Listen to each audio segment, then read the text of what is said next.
don't know if it's exactly the Wonder Years theme, but they did used to play this song, didn't they? Oh, yeah, this is the music. Was this the opening song? Absolutely. God, I love that show. Fred Savage, of course, the cute little kid. Then there was the neighbor. There was Winnie Cooper. The dad was great. That was really one of my favorite shows when it was on. And Winnie Cooper was, of course, one of the main reasons. Danica McKellar, who is... I love that story. She's a lot of things besides Winnie Cooper, as we're about to find out. Got a Lifetime movie thing going on. Hey, Danica.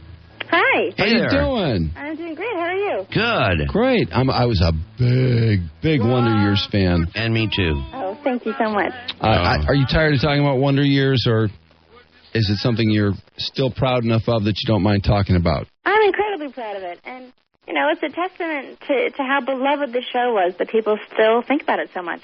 Yeah, you know, Fred was great. You were great. The dad was the mom and dad were so good. It was the narrator was fantastic on that show. Had everything going for it. Yep. What was? Did you have a favorite episode? Oh, probably the first one. Probably the first episode. I don't remember the first one. I'm not even sure I saw the first one. What happened on the first one? The first one aired after the Super Bowl in 1988. Is that right? Mm-hmm. God, it was that long ago. Yeah, it was. That's what I'm saying. People just think of it, you know, like it was yesterday, and you can tell that it meant a lot to people, and that's really special. Well, you know, I love the period it covered, too, you know, the Vietnam years, and there was so much important news at that time, and the way the show kind of breezed through that stuff, just the way it affected the characters. I thought it was really neat the way it was done. The creators of that show actually also then went and created Ellen. Not the person, but the show. Right, yeah, great show. And, and, you know, the person I keep in touch with the most, actually, is Dan Lauria, who played the dad. Oh, yeah, I loved... We've interviewed Dan before, and his character was just fantastic. What a perfect 60s, 70s type dad he played. Yep. But he's such a sweetheart in real life. I mean, he's nothing like the gruff dad he played. Yeah, he played a great gruff dad. And Fred was great, too. Do you talk to Fred at all? You know, hardly ever. Really? Really, you know, this business takes you all over the place. I mean, I was actually in Dallas for almost 7 months shooting Inspector Mom. Wow. And it just, you know, now I'm in New York, and it ends up being difficult to stay in touch. And I'm sure he has an enormous, insufferable ego too, doesn't he? No. No, probably not, since all anybody used to say is like, oh, God, he grew up to be so ugly.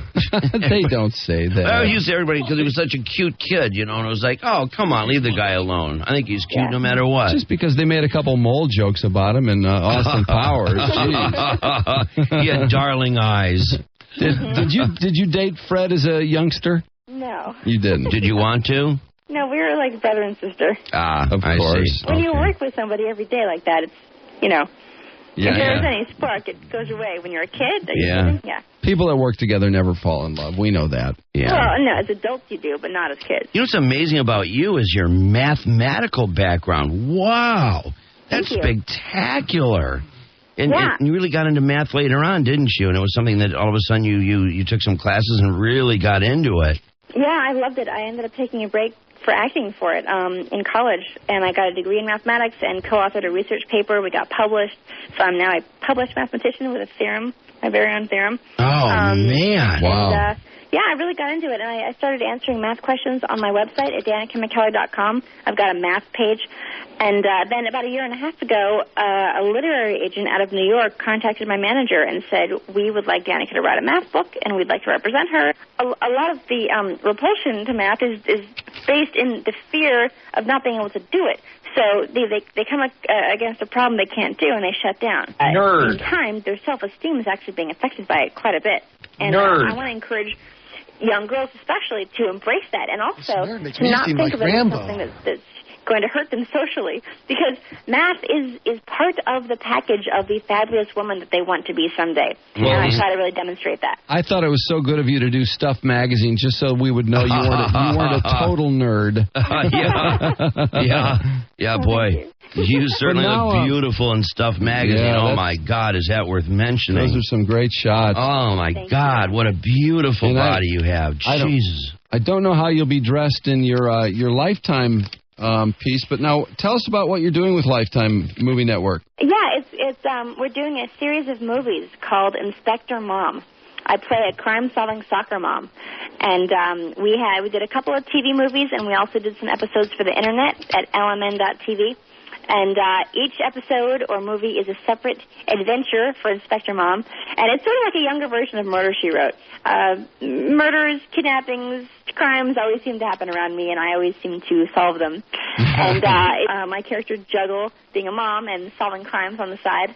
And in this episode on Lifetime Movie Network at 8 o'clock, I think 7 Central, there's kidnappings going on in the neighborhood, and something all the kidnappees have in common is they've all taken lessons at the local dance studio. Oh. So I get to go undercover at the dance studio, and I end up doing the tango a couple of times. I had to learn the tango. Oh. It was very, very fun. And I have to solve the crime and save the day. Well, isn't it a fact that because of shooting that, you've developed a passion for ballroom dancing, which means certainly you're going to end up on that show. Dancing with the Stars. That's exactly right. You never know. Oh, you are. It's just going to happen. In fact, you would do it in a heartbeat, wouldn't you? Look, it's a huge time commitment. Want to do it now? If it all worked out, I would love doing it. I mean, I just know that because I had way too much fun learning the tango. If we can break her away from those math books, she can do so much more. Because honestly, since Winnie Cooper, I just don't see enough of you. Oh, well, thank you. Yeah. Thank you. I know I have many, many interests, and sometimes it's challenging to juggle them all. What a dork. What do you do for boyfriends? You have a boyfriend? What do I do for boyfriends? Well, I troll for them. No, I have a boyfriend.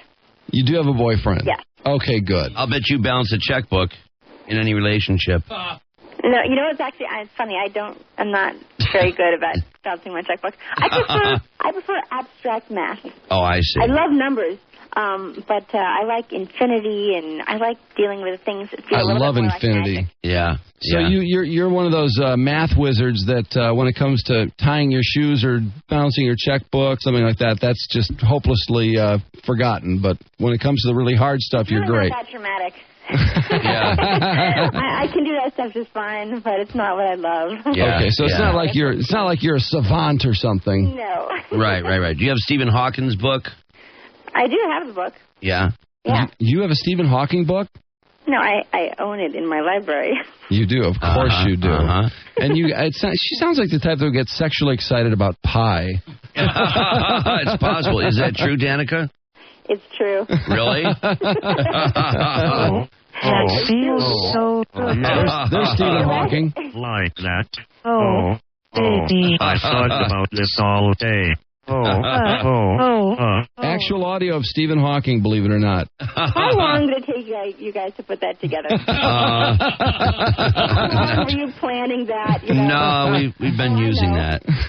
Yeah, we've had it around. Yeah. That feels so good. Like that. Baby. I thought about this all day. He's a wild one, though. He's a dynamo with women, actually. No, he stole his nurse from her doctor husband who had helped him recover. So. Oh, yeah? Yeah. Well, see that? He's a wild one. Yeah, he's in trouble if you ever meet him. Yeah. So have you figured out how we can move through time and space? Have you solved that yet? No. Are you Nothing working on it? practical. Play a hater. No, you're not working on that? There's not like 15 blackboards filled up with equations at this point? You're just one more away from traveling through time? No. Damn, Danica, get on it, will you? All right. I don't actually do math anymore so much as I am a math-like role model spokesperson because acting takes up too much time. Yeah. Well, but she did find time to write a book called Math Doesn't Suck. Yes, I've been doing that over the last year, trying to squeeze it in while I was shooting Inspector Mom. You know, I had my laptop in my trailer. I'd be just trying to finish a chapter and...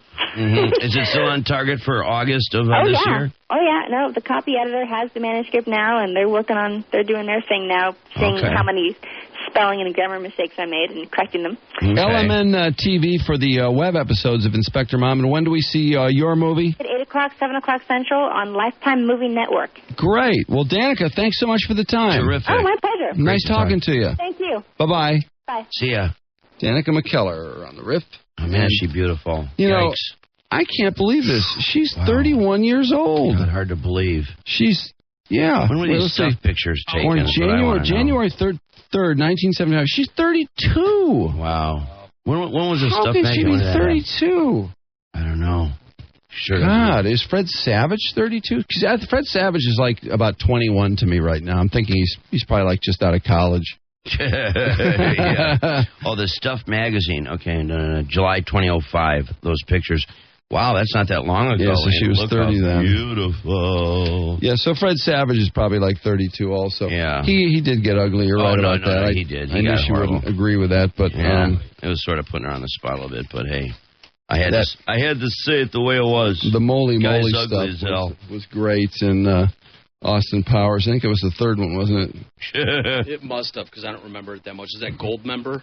Yeah. Yeah, I think so. I think all those are funny. I love all those movies. God, she got the legs. Jesus Christ, look at those legs. Well, yeah. She looks like Winnie with a body now. What I know. A body. She really does. Legs. She just looks She's like got really good legs. Well, she always had that unique-looking face, and she's really trim. She's very thin. Flat stomach. But not like anorexic thin. She's just, you can just tell she's just one of those lithe Look at that stomach. kind of people. Yeah. That was a great series, though. I just love that show. And it was cute as hell. God, she's turned out to be a doll, although we had an unfortunate interview with her. She got pissed because we referenced some of her pictures on Mr. Skin. Yeah. And she became very bummed. In fact, her agent called back. She told on us. Was the older sister in that show. Diabo. Olivia Diabo, yeah, she's got Julian Lennon, by the way. She was the whore on that show, right? Yeah, she was a whore. She was a slut. Who isn't? She was slutting around, and old Dan Loria, the dad, used to get really pissed because she'd come home late. She had opposite political views, too, of him, remember? Yeah, oh, yeah, she was a total liberal. Remember... protesting the war. Remember Marilyn Manson was on that show? Wait. Kevin's best friend? Seriously, he was a child actor. What was that nerd's name? That next door neighbor with the glasses? Josh? Paul, that's right, Josh. Paul, yeah. Played by Marilyn Manson. That was the rumor forever. What? That is not Marilyn Manson. He also went to Vegas one night and woke up in a bathtub yeah. full of ice. Oh, yeah, with the sign, call 911, and he felt something itchy in his back. Yeah, and he reached behind, and there were all the stitches in his back. Kidneys stolen. Yeah, unbelievable. By some girls he met downstairs and went to the room. Next thing you know, I guess they slipped something in his drink. He took one sip. Boom, he was out, wakes up in a bathtub full of ice. They searched his hotel room. They also found a dog and some peanut butter, too. Yeah, and he was forced to miss the wedding that he had gone to Vegas for because he was in the hospital. But it turns out at that wedding, I guess there were pictures underneath the centerpiece of all the tables. And that was when the groom got up, and he was supposed to toast the bride, and he's like, yeah, I'd love to toast the bride right now, but instead, why don't you lift up your centerpiece and check out the picture of my soon-to-be ex-bride with the best man, and there was that picture of the bride getting it on with the best man. Yeah. It was disgusting. In the hospital because he was in the Chevy with a JATO rocket that exploded and sent him into the side of a cliff. Yeah, he was so mad afterwards that somebody asked him if he wanted to go on the Chevy Impala with the JATO rocket attached to the back. Yeah. And he was so live and let die because his marriage had already fallen apart that he went for it, and the thing crashed in the side of a mountain, and he was hospitalized, and I don't know if he lived or not. I don't think so. I think he made it. He's always had a lot of interest in rockets and space. Even in the back seat of that JATO rocket car, he had the transcript of the Challenger explosion. Oh, no. I draw the line there. Oh, that's the biggest cheap screwing around with that Challenger. Shot. That's the biggest cheap shot. Yeah, it really is. Oh, man. It really is. What a cheap shot. Don't be effing with that Challenger transcript just because you don't get it. Passes to the lane. Fake! Oh, God, what a cheap shot. So real. If you were here at the time, you would have understood it. The way that you were here at the time. No, I'm telling you, you would. You would have. You'd have been sucked right up into it. You know the 4 billion faxes and phone calls we got about it. That's exactly right. Proving it beyond a shadow of a doubt. 57 Razor, Black 57 Razor, set. Fake. Is that how many editions of Weekly World News they sold? No. Oh, God, you guys are so bad. It'll never change. The way that story went, too, if you went the logical conclusion of that story, it would be that the JATO rocket guy, it turned out, needed 2 kidney transplants, and another guy ended up in a bathtub full of ice 2 nights later so that the guy in the JATO rocket car could live. They had to get somebody from the bridal party, I guess, to slip something in somebody's drink a couple nights later. And they took kidneys from that guy, put him in a bathtub, and he had stitches in his back. Of course, call 911, and I don't know whatever happened to him. I think he's still in the organ transplant line, actually, unfortunately. But anyway, Danica McKellar. Danica on the roof. She's on Lifetime. Okay. Lifetime Movie Network, I guess. That's it. And boy, no drop has ever said it better. This nerd makes me seem like Rambo. And I tell you what, if you ever get a chance or you want to go online, check out her Stuff magazine shoot. That is pretty damn hot. Yep. So anyway, Danica McKellar on the rep.